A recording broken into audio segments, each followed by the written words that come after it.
Y ahora, pues, otra cuestión que era la que tiene que ver aquí ya dentro con filología. Es decir, yo no soy filólogo, pero sé que en la filología tiene muchas cosas que ver con la creatividad.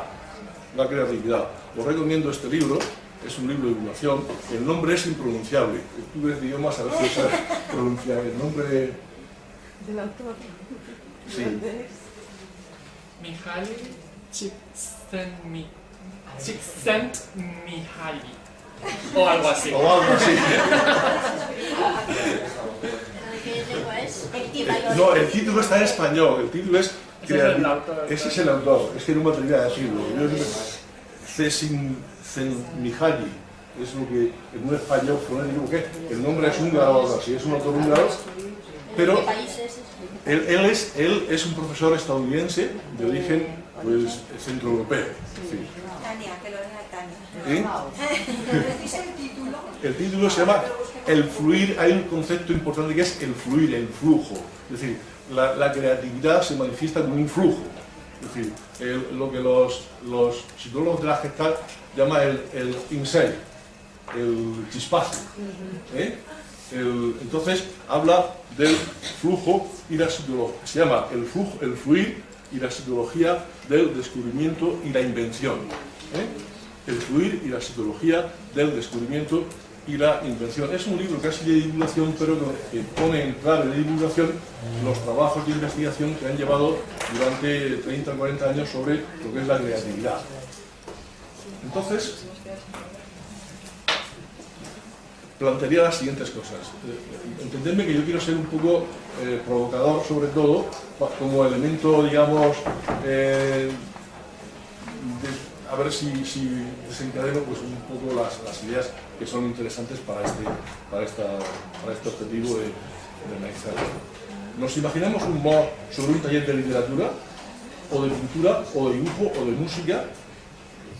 Lo que es la metodología de taller, los talleres, creo que esto es importante en filología, ¿no? No sé si tenéis talleres de lectura, de escritura, de música no, pero o de resolución. Sí, Hay, ¿verdad? Lo hay. Algunos tienen montados. Sí, bueno. Es imposible. Es imposible. Es decir, o en matemáticas, un taller de resolución de problemas, es decir, lo que se llaman heurísticos, que ya veremos lo que son, se pueden dar con un modo. Es decir, hay aprendizajes que tienen que ver con la creatividad, que el desafío, antes decías tú, me parece que plantear los retos, qué es lo que se puede hacer, qué es lo que no se puede hacer, pues estos son retos. En ese tipo de MOOCs, si los hubiera en talleres de lengua, en talleres de matemáticas son resolución de problemas, donde está el insight, funciona, pues, tiene que haber, yo tengo que estar en presencia de la gente, mirarle a la cara y ver cuándo se ha producido el insight, cuándo se ha producido la chispa que permite que el alumno haya pasado a descubrir algo, ¿no? Es decir, esto es una base importante de nuestra actividad, es decir, que está ahí. Y se produce porque los alumnos tienen que tener unos maestros como referencia y fijarse en los maestros, ver cómo hacen las cosas los maestros y aprender de ellos. Es como Harry Potter, ¿no? Harry Potter. Así que, en esos casos, en los MOOCs, ¿con quién aprenden y con quién interactúan los alumnos? Es decir, ¿qué voy a aprender de mi par? Lo ha dicho también, Carmen lo ha dicho también. ¿Qué voy a aprender de mi par? A lo mejor voy a aprender de que sabe menos que yo o el que ignora lo más que yo. Esa es la cuestión. Si nos fijamos, si hacemos en un buscador de MOOCs, ya los hay, una búsqueda y le ponemos arte, arquitectura, diseño, pues aparece, lo hice para venir aquí y me salía esto. Es decir, no quiere decir que en filología o que en lengua, en literatura, no pueda haber MOOCs, pero cuando lo planteo, estos son los que aparecen. Whiteman, la poesía en América, son temas descriptivos, son temas, eminentemente, son temas descriptivos o temas instrumentales, o temas de nuevas tecnologías. Aparece utilizar los juegos online para aprender sobre literatura, como por ejemplo, pues, para la narrativa aplicada a los juegos online y cosas así. Pero fijaos que los temas que aparecen como MOOCs son temas que tienen bastante relación no con competencias creativas, sino con competencias descriptivas y con competencias instrumentales. ¿Vale? Esta es la parte. Luego estuve viendo la web de la Facultad de Filología y vi cuáles son, a grosso modo, las competencias que se piden para vuestros alumnos. Y hay competencias descriptivas, competencias en las cuales el alumno tiene que conocer o comprender algo, conocer la gramática descriptiva, valga la redundancia, los tipos de texto, es decir, son, digamos, aprendizajes de cuestiones que tienen que ver con una descripción o que saber cómo son las cosas. Este sería un tipo de... Luego hay otro tipo de competencias que son profesionales e instrumentales. Muchos de vuestros alumnos van a ser docentes, pues tienen que saber temas de docencia, el dominio de la comunicación oral, escrita, etcétera, etcétera. Y por último, no las vi, pero porque no supe encontrarlas seguramente, pero competencias creativas. Es decir, es un objetivo de los estudios vuestros el educar, el formar en la creatividad. Es una cuestión que está ahí. Alguien ha dicho que no es o que es, no lo sé, no me meto, yo de esto no sé. ¿Qué? Que sí debería ser, ¿no? No, pero bueno, está ahí puesto, está ahí puesto para... Está dejada la pregunta un poco. Bien, en todo caso, tiempo habrá pero vamos, sobre esta cuestión y al hilo del aprendizaje divergente, del pensamiento divergente. El pensamiento divergente, ya veremos qué es. El pensamiento divergente es el que se aparta de los cauces normales de pensamiento, es decir, que se produce divergente al que tiene la mayoría de la gente. Es el pensamiento, ahora lo vamos a ver, es el pensamiento que está detrás de la creatividad, es decir, el que produce el insight que estábamos diciendo antes, ¿no? ¿Sí? Es decir, después si queréis, vamos a ver. Entonces, ¿en qué medida? Eso también hay que analizarlo, porque si queremos hacer un MOOC de filología, tendremos que ver qué competencias y analizar qué tipo de metodología utilizamos y si la estructura y el diseño de los MOOC se aviene bastante a este tipo de cosas. Es un análisis previo y que hay que tener en cuenta. Esta es la cuestión. Yo quiero llamar la atención sobre...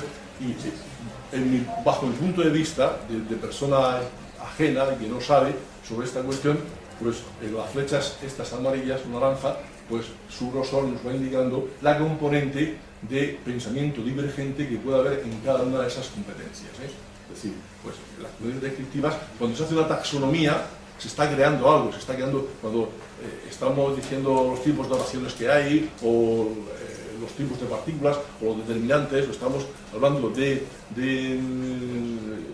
gramática o de algo prescriptivo, estamos haciendo ciencia y estamos haciendo una taxonomía. Me imagino que ahí tiene que ver bastante con el aprendizaje divergente. Cuando estamos hablando de competencias profesionales, la divergencia pues es muy poca, ¿no? Ya nos viene. Pero cuando estamos hablando de competencias creativas, pues es cuestión bien. El aprendizaje divergente y la enseñanza online. La heurística, esto tiene su base en una cuestión que viene de la palabra heurística, que viene del griego, euristón o algo así debe ser, no sé exactamente, aquí habrá gente de griego y seguramente lo sabrá muy bien. Es un saber una forma de saber que se da en la ciencia, pero en la ciencia no todo el saber es saber científico, en la ciencia es saber afectivo. Hay un conocimiento afectivo, existen preferencias. Pues ahora mismo, cuando uno hace una investigación, tiene que poner qué valores hay en esa investigación. Aunque es una investigación de partículas elementales de la química más profunda, ¿no? Más básica, tiene que poner cuáles son los valores que están en esa investigación. Bueno, hay componentes, dijéramos, afectivas. Parece una contradicción, ¿no? Y hay componentes heurísticas, es decir, hay un saber que no es el saber científico, sino es el saber qué es lo que hacen los que saben para saber. Es decir, cuáles son los métodos que utilizan. Es decir, cuando alguien descubre algo, ¿en qué se fija? ¿Qué es lo que hace? Pues, ¿qué es lo que mira que antes no ha mirado otro? ¿Hacia dónde dirige sus miradas para ver lo que antes no han visto otros. Esta es la heurística, ¿no? Entonces, se conceptualiza incluso como un arte, aunque sea de las matemáticas, de la física, de la química. La heurística tiene mucho que ver con la práctica del arte, que tiene que ver pues la gente de las artes plásticas, por ejemplo, ¿no? Y un heurístico es cada uno de los métodos. Por ejemplo, para resolver problemas matemáticos, Polya tiene un tratado sobre la heurística de las matemáticas, que es pues, fijarse, leer el problema al revés, tiene que ver muchas veces con la lengua, establecer la estructura sintáctica del problema, etcétera, etcétera, ¿no? Son heurísticos, ¿no? Entonces, si yo para lo que quería ya casi está. Entonces, ese pensamiento heurístico, ese pensamiento divergente está ahí. Bueno, Polya nos da una serie de cuestiones, nos da una serie de recomendaciones en su obra, y el pensamiento lateral o el pensamiento divergente de Edward de Bono también lo trabaja, tiene como base la sistematización de la experiencia de resolver problemas a partir de cómo hacen los expertos. Pero esto ya es un saber psicológico, es decir, el pensamiento lateral o divergente es ya un paradigma dentro del área de la psicología individual y de la psicología social. Es el pensamiento que está en la génesis de las ideas que no concuerdan con el patrón habitual de conocer y de comprender las cosas. Este sería el pensamiento divergente, el pensamiento lateral. La ventaja de este pensamiento deriva en evaluar un problema, que al evaluar un problema no nos pese la inercia de cómo se han venido. Cuando evaluamos un problema o una situación, hay una cosa implícita, que es la inercia de cómo se hace. Pues bien, de evitar esa inercia de cómo se hace. Bien, pues esta es otra cuestión, y por supuesto el pensamiento lateral ayuda para romper con ese esquema rígido y por ende posibilita la obtención de ideas innovadoras y creativas. El contrario es igualmente cierto. Estar en un contexto de ignorancia o de prejuicios o de mediocridad inhibe el pensamiento lateral. Bien, vamos a ver los MOOCs. ¿Qué tienen que ver los MOOCs con esto? Hay un estudio, hay un trabajo de una tesis de máster inglesa, es decir, de la gente con la que yo trabajaba, donde clasificó los MOOCs que en ese momento se estaban produciendo y tenía, aquí vemos que tenía, el color no se ve, pero los que están rojos son de evaluación de autoevaluación. Los que están en verde son los que están en amarillo son los de evaluación a través de los pares, y los que están en verde es mezcla. El que aquí pone como desconocido es el que he dicho antes de inteligencia artificial. Pues entonces, ¿qué pasa? Que si vemos, los que están rojos están de aquí para arriba, incluso este que llega, aquí no se ve, pero ese sí lo vemos, se ve, ¿no? Se ve. Pero la conclusión es que todos los que están con una tasa superior al 10% son de autoevaluación solo. Son de autoevaluación.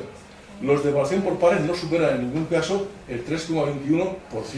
Bueno, se me ha olvidado decir lo más importante, y es que esta tabla lo que relaciona es el porcentaje de superación con la masificación, el número de estudiantes que están inscritos. Entonces, bueno, pues nos da eso, nos da que los que están muy por encima, dentro de esa escala relativa, son de autoevaluación. Los que están por en medio, los verdes, son mezcla, y los que están por debajo son de evaluación por pares.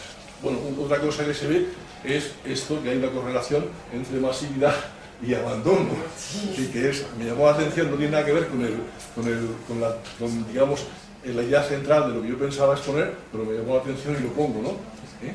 Bien, entonces, si establecemos un gradiente, si establecemos una línea que empieza en si establecemos lo que puede ser no pensamiento divergente, sino divergencia en cuanto al aprendizaje, al tipo de aprendizaje, que empieza por lo que es la evaluación por pares, que hemos visto que sea el más bajo, la mezcla a continuación y a continuación la autoevaluación, y estaría una cuarta que sería lo que se aprende de un maestro. Si hacemos, por así decir, esa escala, pues resultaría que esto está como conjetura, pero esto podría ser objeto de una tesis, quien tenga interés o conozca a alguien que lo pueda hacer, pues que lo haga, ¿no?